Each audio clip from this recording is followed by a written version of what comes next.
Greetings, minions, galactic survivalists, and fellow gamers. This is Silverblade playing Empyrion, Galactic Survival, and this is episode number 30.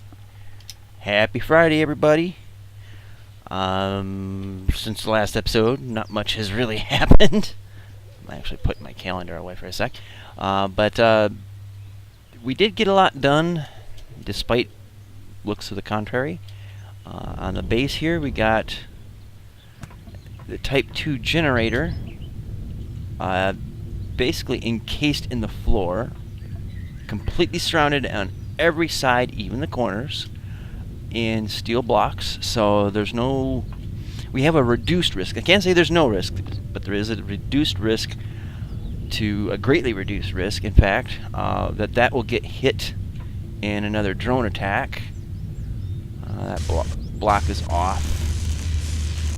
There we go. So we've got a bunch of stuff we need to remove and then replace, and some repairs underneath. We got the advanced constructor built and in place, like so. In fact, I kind of was thinking about it off camera. Went out, had a smoke, relieved myself, if you needed to know, and I kind of was thinking about it. I'm like, you know what? Yeah, I think it's probably wise that I move the core. So I'm trying to see if I could find... there we go. So we'll construct a new core. I'm going to do a hot swap. So basically, while one core is still in place, hopefully the game will allow me to do it. And I keep hitting the wrong key.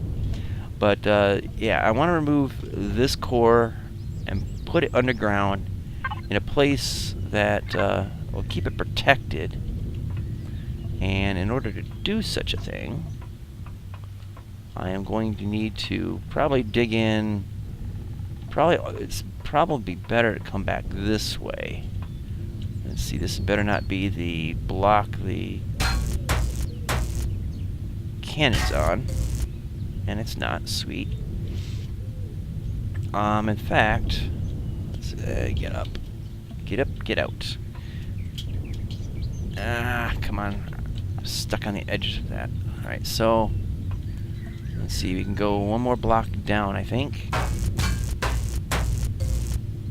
And as you can see right down there is the Type 2 generator, which means I'm going to be boiling the flesh off me bones. So let's get the hell out of that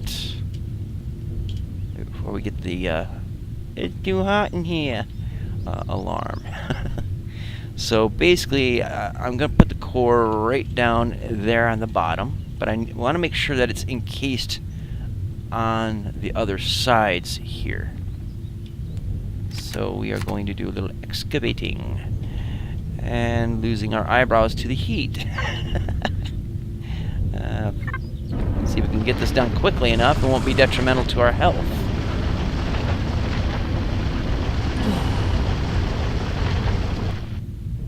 Alright, temperature's dropping. Sweet. Alright, so we need to put a block all along this. So we got a little more removing to do. Oops, wrong tool. Recharge. I just need enough to get down into there. I think I got enough. Let's see. Yeah, get just the very edge. So we can go up that way. And I want to make sure I get the floor and the corners. Very particular about that kind of bit of detailing. I also want to make sure that the place on top here, yeah, I'm going to have to drill into that a little bit. Just to back it away from the wall so it's clean. Yeah, I'm hot. I know. Oh shit, I just messed up. No, I did not. I actually did it right and thought I messed up, which in itself is a mess up. Let's see, I think that'll do it. Alright, so I don't know if bases can have two cores, and we're going to find out in a second, but if it can't, then I'm going to remove the old core, and it looks like that's going to have to be the case. And so what I'm going to end up doing instead of disassembling it, I'm just going to have an extra core laying around. So let's just flat out disassemble. So everything's shut down now. And now everything's back on. Now this might change settings of my base. So let's... well, that's not exactly what I intended. Yeah, it just removed all my custom... Well, maybe my custom settings were... See, my memory is a bit funky. And I thought that I did custom settings on the base, but I didn't. I did it on the HB. So, let's see,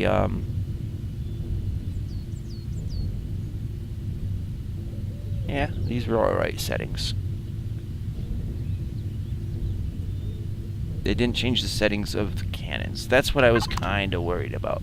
But I don't have to worry about it no more. And now that the core and the Type 2 generator is embedded in the ground, I don't have to worry about overheating by being too close to the damn thing.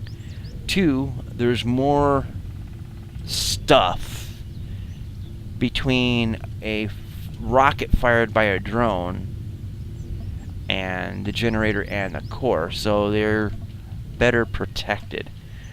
Not absolutely protected, just better protected, which in my book is gonna have to be good enough. Alright, so we got other blocks to place. I want to deposit... shoot, I know I forgetting to do. Dump off... Oh, I guess I did disassemble that core. That wasn't too slick, but oh well. It's not a big loss. I got all the parts back. I can build a new one if needs be, but I was kind of preferring to have a whole core that I could take with me and put into any base or anything like that that I happen to take over from POIs and the like. Alright, so I'm getting a little on the hangry side, so let's chat down on some corn doggies. Mostly just to thin out the inventory a little bit. I have food poisoning. I get food poisoning way too easy in this game for food that should not be poisoning me. I think there's a glitch in the matrix here, kids. So, stomach pills. I guess it's just the game's way of saying, we got you all of these medical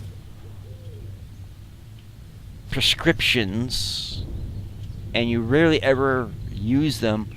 We would much rather you start using them, and that's the game's way of doing that by making you sick if you eat too damn much. If anything, I should be getting fat, not getting sick. Alright, let's see, we're over the Type 2 generator, and the heat's not going up for us, so that's excellent. Alright, so what I've discussed in the previous episode is that we're going to build out kind of like this way and this way. Now that we have more daylight, we can kind of see things a little better, and I'm kind of thinking I don't need to build too terribly much bigger, but I do need to spread out a little bit. And these are the general directions that I'm going to be heading out, which means that this cannon and that cannon are probably going to definitely going to have to be removed and then replaced as soon as the rest of the base is put together. Let's see, and that means I'm going to lose the ammo from that gun and that gun. And I think what I'll have to do first, though, is start spreading out in that direction. So if I'm not able to get this base fully done by night, if the drones come, I'll at least have 2 cannons to protect me. And they usually come from this general direction, so it's best to have that gun and that gun, which has the best line of sight, to keep an eye on that. So that's That's my rationale, and I'm sticking to it. Unfortunately, this gun, well, it's mostly loaded. So I'm going to lose the ammo in that.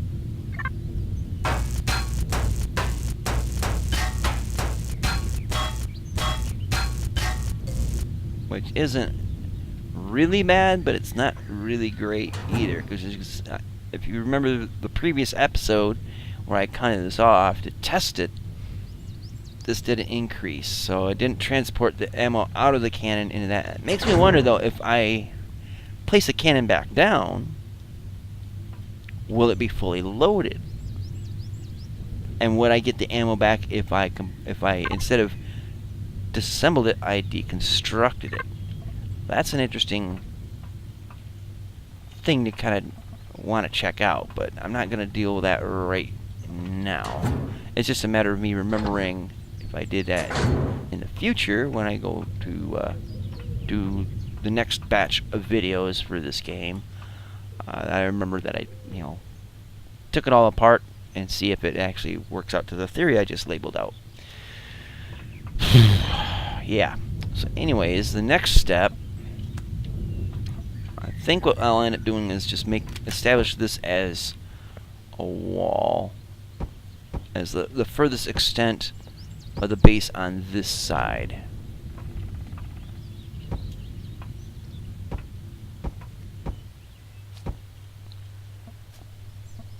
And as I had established before, building out this way and that way,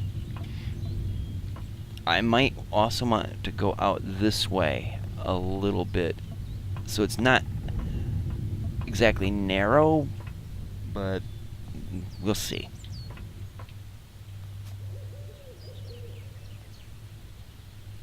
So we are going to expand out like so.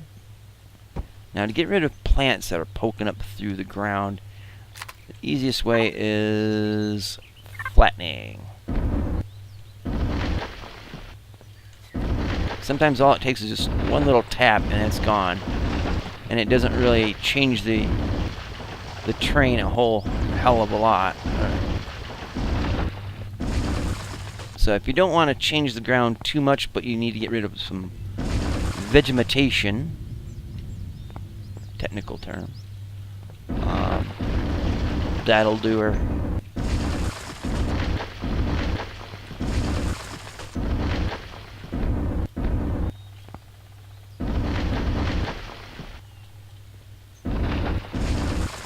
And there is some divots popping in there, but that's not too big a deal. Just kind of want a uniform look around the base, and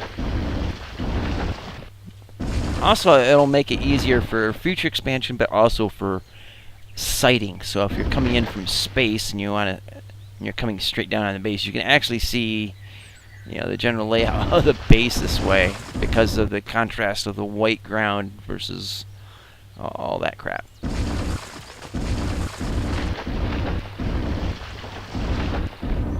Okay, apparently that's not disappearing, but no biggie. Not a top priority, but just something I'd point out.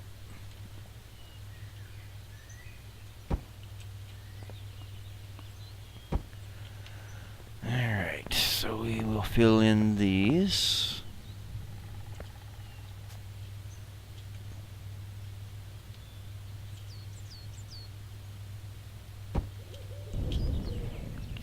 Okay, so got that done. Now we're going to have to, I think the first room we're going to have to build is a proper storage room. And if I can land on top of these damn crates. Now the ammo box, because it is crucial to the defense of the base, as much as a cannon is, because the cannon is nothing without ammo, I'm thinking I'm going to make the ammo box like center of the base so that there's plenty of material around it to protect it so it's not utterly destroyed, because if it gets destroyed, only the ammo that is loaded into the guns will be there, and then that can easily run out. So I don't want that to happen. So I'm going to protect the ammo box. Now another thing I'm also thinking of is multiple fuel tanks. I'm thinking like one big one. Let me see if I can show that. Oh, it's like a Type 3. This one here, might as well construct it. One of that, and I'm going to replace these small tanks with the Type 2s and like place them around the base so there's always a tank present. So if one gets destroyed, which is kind of catastrophic for the local area around it, there'll still be others separated by a great distance just to maintain that there's power to running into the base, so it stays powered. A preventative measure through the gloriousness of redundancy. So there's that. But yeah, I'm going to have to make some more cargo boxes. I wish we can label these like we could in, say, Subnautica. That would make identifying and placement a little bit neater. I think I will expand this out here. Now, just so you know, I do know what I'm doing, even though obviously it looks like I don't. But I didn't really. I will freely admit, right here and right now, if you hadn't heard it in a previous episode, I do not have preconceived plans of what this base is going to look like. I just have an idea of what I want it to do, and then how I intend to achieve that, I work out as it happens. It's very freehand.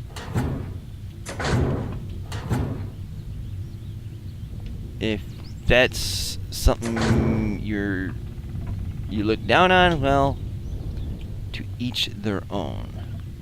But I don't know, it just seems to work better when it comes to, for me, it works better. And also, you know, you can work with the terrain a little bit better than, you know, I have this three-dimensional block in my head. My family get a kick out of that one. With this look and that look and that look, but when you go to put it out on terrain, and then you got to factor in where the drones come in, it might not work out perfectly. I've kind of learned that the hard way, at least in my experience with other games, particularly like 7 Days to Die. And then, and even then, I still come up with the ideas for base more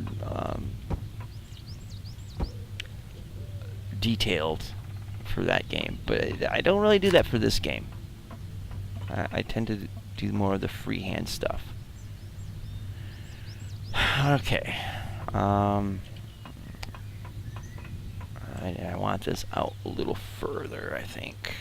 And I think it's the nice thing about this game in particular is, unlike 7 Days to Die,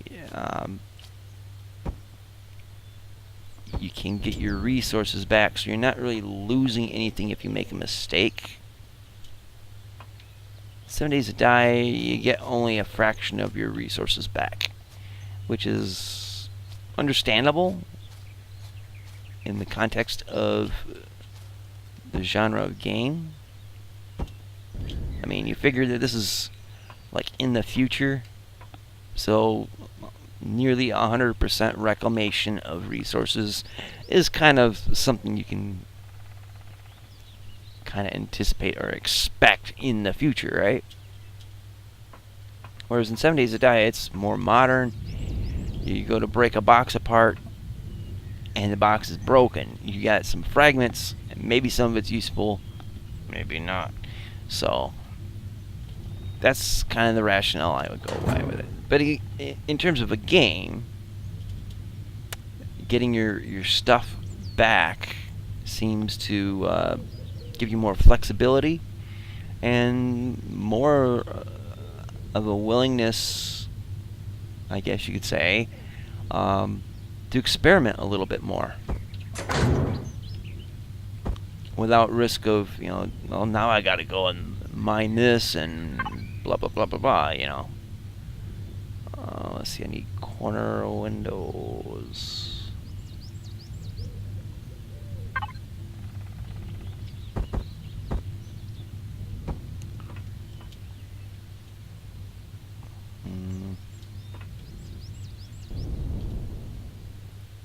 Haha, tricked it out. I had to. Excuse.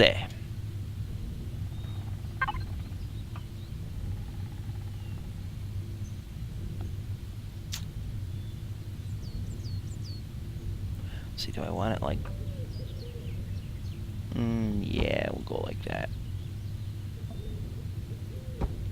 I'm thinking about rotating it the other way, so this space isn't, like, wasted. And I'm gonna have to go out another block width this way, I think. Not a problem. Because I figure with this way, it'll allow the light in. It changes up the shape from a cube. A dull, flat cube, you know? That's a 2x2 still. Excellent. So there. Comes out. Oh, shit. Now I realize why it's not good. I want to put a corner in.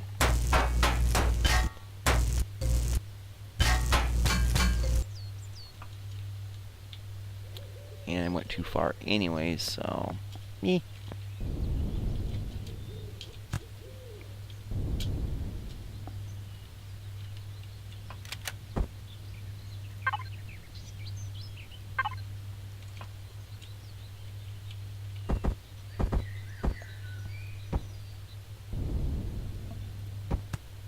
Yes, nailed it. Alright, so it is going to be boxy, but it is going to look better, I think, overall, compared to what it was. So, bonus.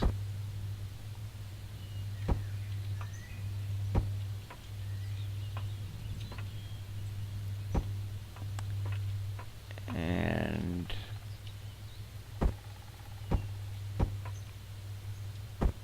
get one more pane in there. Yeah, excellent. And then we do corners. Excellent. So we got that in.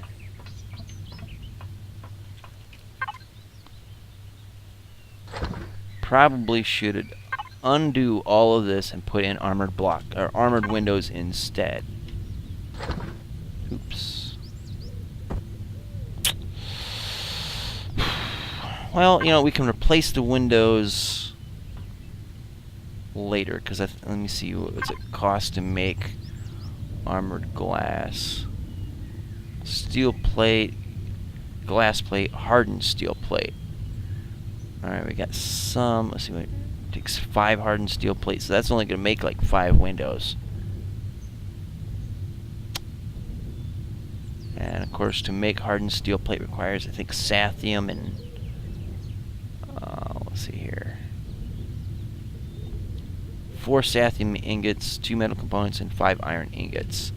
Not really worried about the iron ingots or the components, but it's the sathium that I'm low on.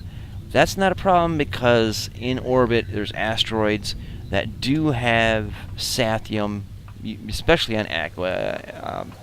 They tend to be in orbit, so I can get that, but it'll have to be at a later time once I've got at least a small vessel going.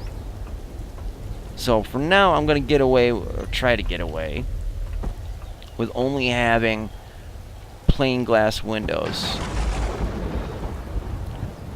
this for an exit point.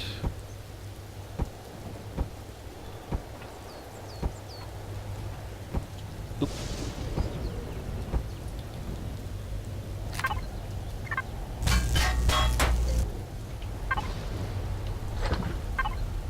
Alright, so let's see if we can finish up. Get up there, you. Ah! There we go.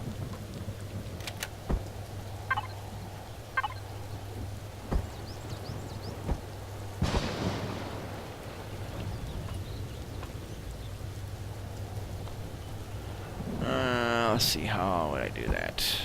Probably... yeah, might have to do it like this.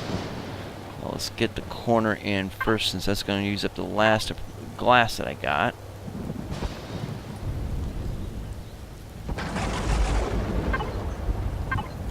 And I just want to check the spacing on this. Yep, should work out fine. So let's make at least 2 more windows.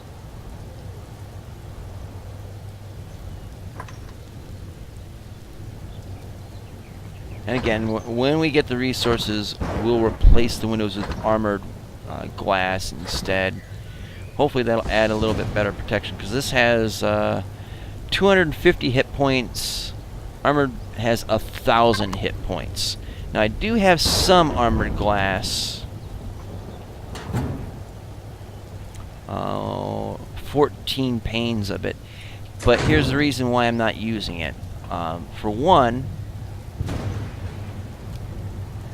I want to do all the windows all at once instead of in sections, so I'm not putting them up, taking them down, and then forgetting which ones were armored and which ones weren't.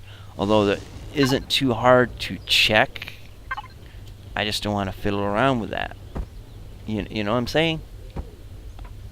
Know what I mean, Vern? Okay. And that's going to probably pose a problem. And let's go.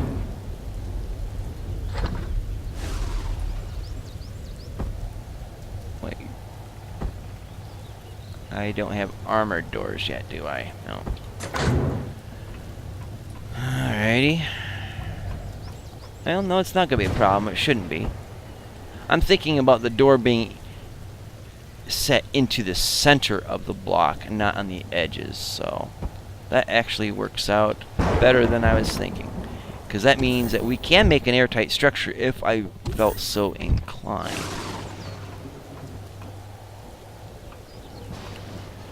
Okay, let's get a measure of the width here. So 1, 2, 3, 4, 5, 6, 7, 8, 9, 10. That's an even number.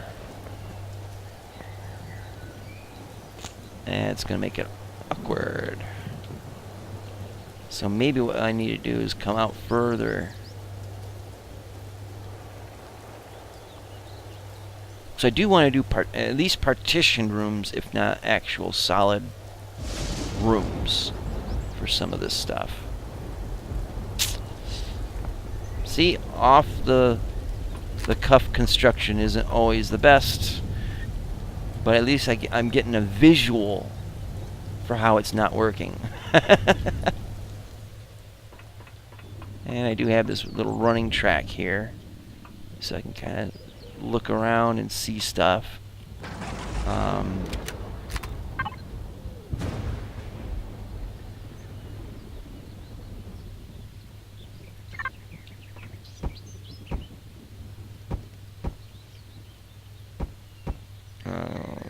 Okay, so these are light. I want them more transparent than what was being demonstrated there. I don't mind if the outside is dark. It's the inside that I want to be able to see, get more light in. Alright, well, let's see. So here's our entrance. Do I need to make... Yes, I do need to make a ramp. So we'll just go with a very rudimentary one.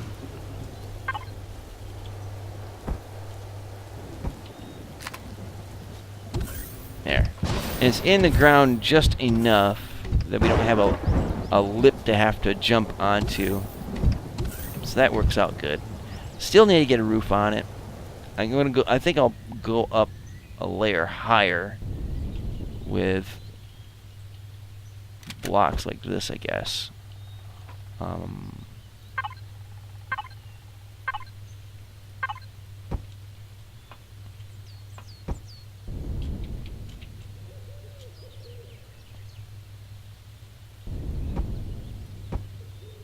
So I can actually go like that around it. Oops. Okay. You get the picture, right?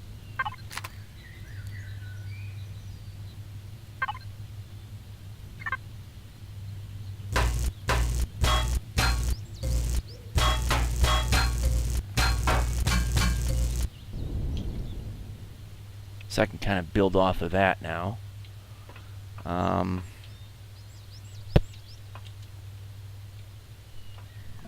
I guess that should be good enough for now. What I'm thinking is in this corner,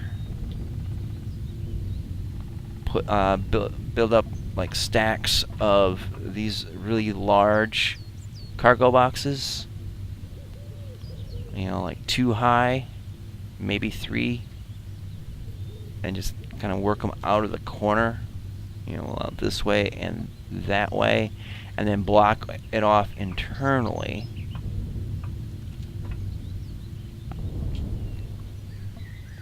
Now the armored windows have more hit points than the steel blocks. That's cool. Costly, but cool. And I can upgrade these blocks to heavy, what are they called here? Hardened steel blocks. Which, if we take a look at those,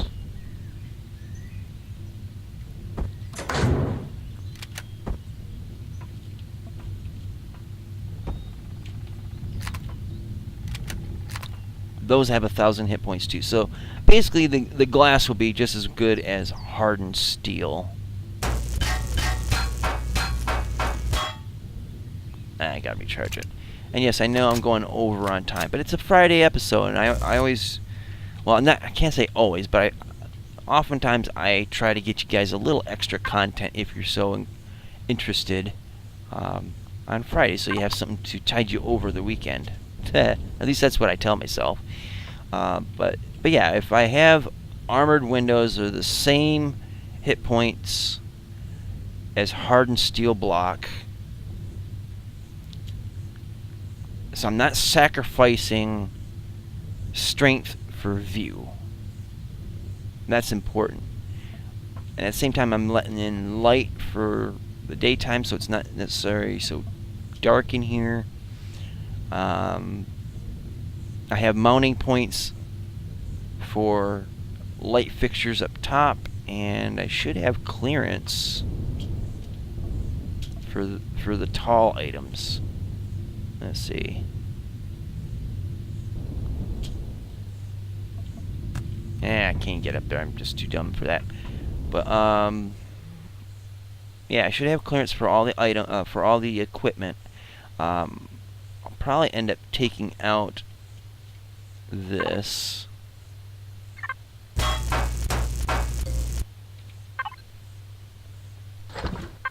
And do a lip around, and then another layer up top that will be the roof.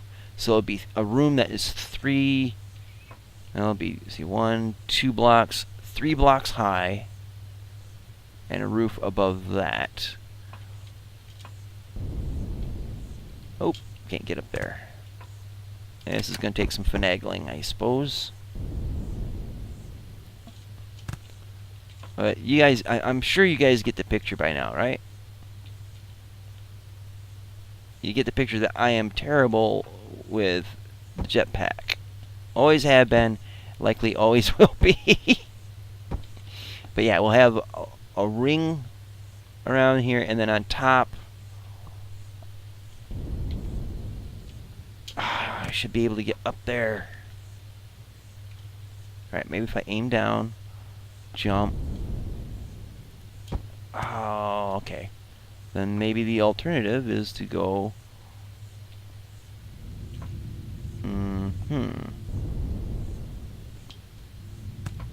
Well, that ain't working.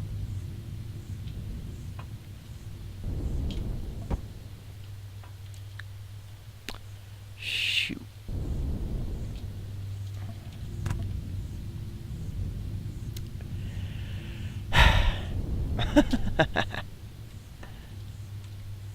Anyways, I'm going to do another ring up top, and that will be the roof. So I'll have a little bit of room above the equipment. That's the main reason why I want it that big.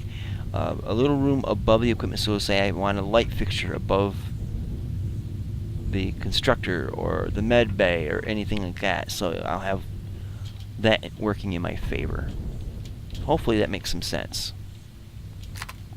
Because I'm definitely not doing a good job of explaining it, I don't think. But anyways, yeah, I think that'll do.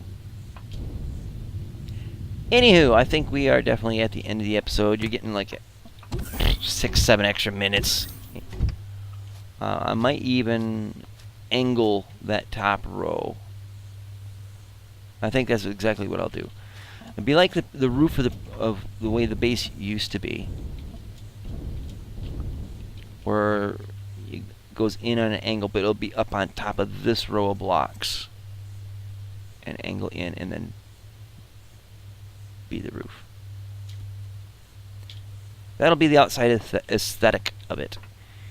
And then at a future date, I will expand out maybe this way for the greenhouse. Because we definitely need to start getting plants going here, like real soon. And I'll have a doorway for that, so there's that, and then I'll have, even at a later date, an expansion out maybe that way. It looks like there's room for a landing pad, or I might even just use the roof as a landing platform for the future CV. Depends on what the dimensions of this base fully end up being, but hopefully you get the idea. And things are definitely subject to change. I always change my mind at least 2 or 3 times a day on certain things, but yeah. So anyways, guys, I'm done flapping my gums at you guys. I hope you guys get the idea of what's going on and enjoyed the episode. As I constantly say at the end of my videos, do check out the links in the description box. Follow me on Twitter. It's one link. If you feel so inclined, great. If not, I'm not sweating it. If you check me out on Patreon, I do post my videos up to Patreon, but they're always free. I don't put them up there expecting money. I put them up there in case people add me as a friend or follow me on Patreon, so they get to see the videos through that if they don't see it through YouTube or what have you. But I don't ask for money. I don't set goals. I don't give rewards because I can't afford them. I can't manage all that in my regular life as it is. But just consider it a big tip box. I don't like talking about Patreon, but I do bring it up just because there has been 3 followers, 3 patrons whom I'm greatly grateful for, and you can be one too, but you don't have to. Let's see, what else is there to say? There's YouTubers channels that are also listed in the description box below. Strongly encourage you to check them out, subscribe to them, let them know that I sent you. They make great content, in many cases much better content than I make. They definitely put in a lot more work into it, but they're definitely worth your time, and I hope you guys will check them out, enjoy their content, let them know I sent you, and with that being said, thanks for watching, have a great weekend, and see you later. Twitch, Twitch.